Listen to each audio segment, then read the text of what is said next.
wildfire just northwest of Los Angeles on Tuesday forced evacuations, knocked out power, and closed roads.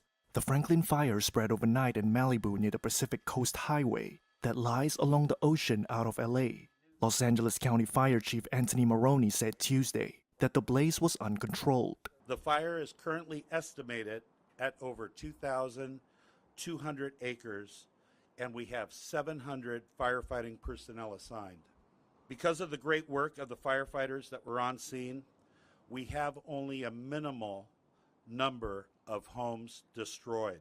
Thankfully, we have no reports of serious injuries or fatalities, and this fire is not contained.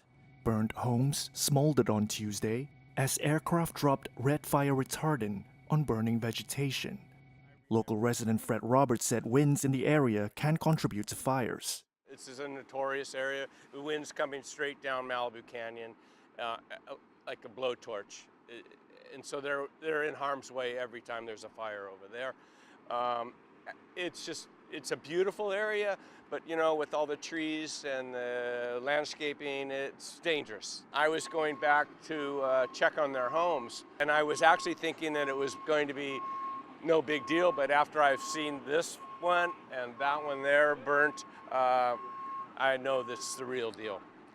Governor Gavin Newsom said California received a grant from the Federal Emergency Management Agency for resources to control the fire.